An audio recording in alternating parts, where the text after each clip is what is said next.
Muy buenos días.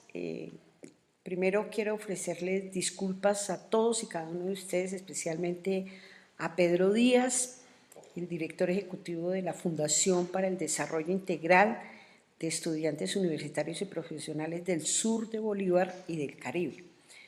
Les ofrezco disculpas por no haber podido acompañarlos hoy en Magangué, temas de agenda, pero además de desplazamiento con este invierno, me impidieron poder estar. Me hubiera encantado. Yo quedo siempre muy agradecida, me siento muy honrada que de cualquier rincón de Colombia, pero especialmente de una tierra tan querida para mí, como es Bolívar, como es el sur de Bolívar, como es Magangué, con su historia, con lo que está viviendo en estos momentos, llenos de esperanza, de un nuevo comienzo, de una ciudad, de un municipio que salga de tanto atraso y de tanto problema que ha tenido, para mí es particularmente importante, pero lo más importante es cuando me invitan a hablar de los temas de los niños, porque cualquier espacio que en Colombia utilicemos un grupo de personas para reflexionar sobre nuestros niños, para reflexionar sobre lo que nosotros como adultos estamos haciendo con ellos, si estamos haciendo lo correcto o no estamos haciendo lo correcto, es vital para seguir en esta causa de sociedad. El tema del Congreso plantea el tema de pautas de crianza para la primera infancia y la adolescencia. Son dos asuntos totalmente diferentes, son inclusive dos grupos poblacionales que, si bien es cierto, ambos son menores de edad. Todos tienen, recordemos cómo está nuestra organización. Esto se le bajó la luz. No importa. Retome tranquila lo que yo edito. Estamos hablando, el tema que me invitan sobre el cual me invitan a reflexionar, está relacionado sobre un asunto muy importante, pautas de crianza en la primera infancia y en la adolescencia.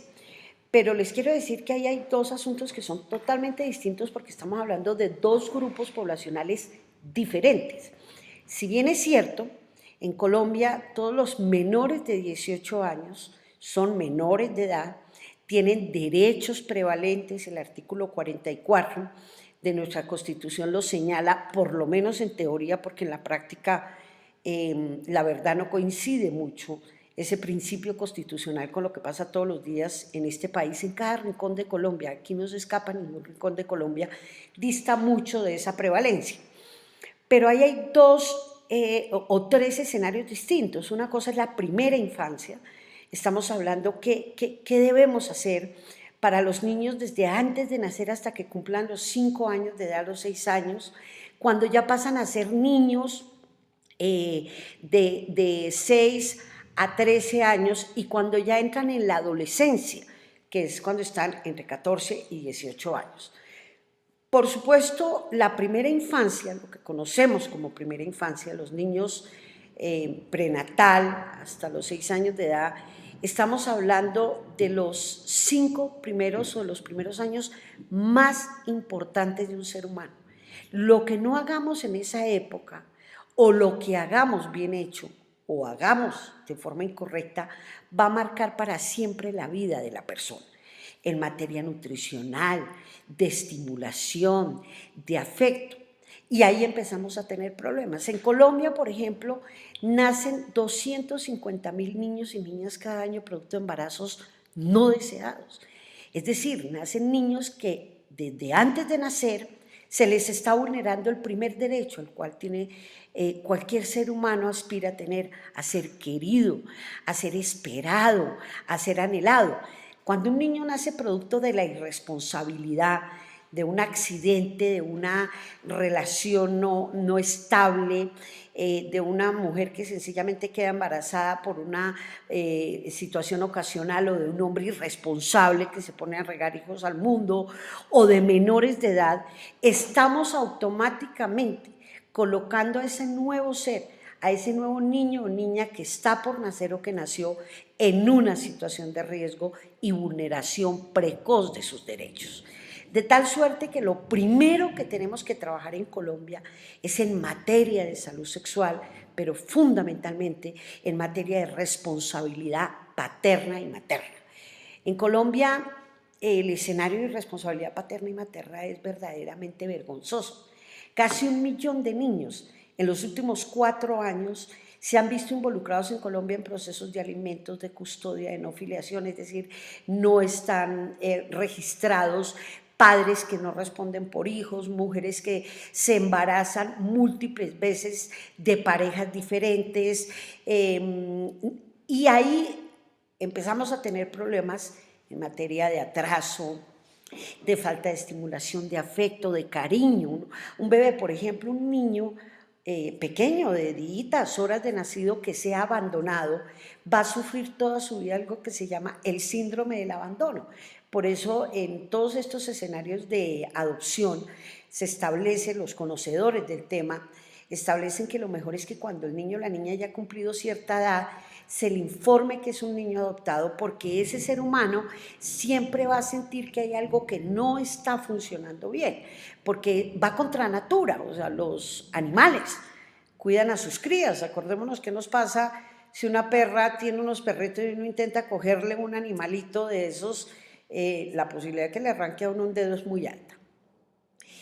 Que en esos 5 primeros años además tiene que haber escenarios de derechos, de ejercicio pleno de los derechos, pero también de empezar a formar a los niños en deberes ciudadanos, en deberes como persona, en deber como ser social. Aquí somos muy prolíficos en materia de derechos, pero casi no hablamos de deberes. Por eso hay una discusión, por ejemplo, con los adolescentes sobre el tema de su responsabilidad en materia penal cuando por diferentes factores se ven involucrados en la comisión de delitos. Esa es una realidad que estamos viendo en Colombia. Es un grupo aún pequeño de adolescentes, cada día crece más, de adolescentes, es decir, personas entre 14 y 18 años que se ven involucrados en la comisión de delitos graves, homicidios, tentativa de homicidio, violencia sexual, lesiones personales agravadas, secuestro, extorsión. Y ahí hay una discusión de país que algunos no quieren y se han negado a darla. Yo, por ejemplo, tengo muy claro que, a diferencia de un niño o un adolescente, ya sabe perfectamente distinguir entre lo que está bien y lo que está mal, y tiene que responder por sus actos. Obviamente debo decir que antes en este país nuestros adolescentes no se ven en mayor cantidad involucrados en hechos irregulares después del pésimo ejemplo y de la irresponsabilidad de un país de adultos indolentes, indiferentes, que no hemos sabido hacer lo correcto para proteger nuestro bien social más importante, porque los niños son eso, los niños son un capital humano y social. Este no es un discurso, en el caso mío, de mi causa por la defensa de los niños, de la protección de sus derechos, no es un tema de un discurso de una señora que le gusten los niños, es de lejos el más importante desafío de la sociedad colombiana. Un país, una sociedad, cualquiera que sea su modo de pensar político, su modelo económico, sus creencias religiosas, que no proteja, no cuide a sus niños, como, repito, como un capital humano, pues son sociedades inviables. De lejos ese es el más importante desafío que tenemos como sociedad. La violencia contra los niños, la vulneración de los derechos de los niños, o sea, un niño que los 5 primeros años de su vida, por ejemplo, sea víctima de violencia sexual, de violencia física, o sea, y eso pasa. De hecho, las curvas, por ejemplo, en violencia sexual, en Colombia se practican aproximadamente 20.000 dictámenes de violencia sexual cada año. De esos 20.000 dictámenes, 17.000 están practicados en menores de edad, y de esos 17.000, 15.000 en niños y niñas menores de 14 años, siendo la curva, el pico de la curva, cuando los niños cumplen 5 o 6 años. Eso es violencia sexual, inclusive empieza en edades muy tempranas, donde ni siquiera el niño o la niña sabe qué es lo que le están haciendo. ¿Por qué se dispara en las cifras ya a la edad de 6, 7, 10 años? Porque es cuando el niño habla. ¿Cuántos casos, por ejemplo, de violencia sexual en los hogares colombianos, en Magangué, en Bolívar, acá en Bogotá, en el Amazonas, en la costa pacífica, en los llanos orientales, están enterados en el núcleo familiar que están pasando y no hacemos nada por impedirlo. El 85% de eventos de violencia grave contra los niños suceden en la casa de habitación de los niños y el 80% de agresores de los niños son sus familiares y conocidos. Entonces, hablar de pautas de crianza, que obviamente, reitero, están referidas primero a mostrar respeto hacia los niños. Los adultos, más que frases bonitas, más que discursitos y afichitos, lo que tienen que mostrar es respeto por el niño. Y respeto significa brindarle, por ejemplo, las garantías de sus mínimos vitales. Un hombre y una mujer que decidan traer un hijo al mundo deben por lo menos garantizarle a esa persona que va a llegar unos mínimos vitales para su alimentación, para su techo. Es que no puede ser que aquí nacen niños que ni siquiera pueden mantener y después son niños que son utilizados en lo que algunos llaman trabajo infantil, que no es nada distinto que la explotación laboral. 1,5 millones de niños en Colombia son explotados laboralmente por unos adultos irresponsables que no son capaces de mantenerse en sí mismos. Y entonces ponen a los niños medianamente cuando pueden empezar a caminar, a trabajar, explotados en mendicidad, en trabajos riesgosos, en explotación sexual, para que mantengan un poco de adultos irresponsables e incapaces. Tener con qué criarlos, su salud, el derecho a sus vacunaciones, a tener un nombre. ¿Cuántos niños ni siquiera son registrados? ¿Cuántos hombres, por ejemplo, no reconocen a los hijos?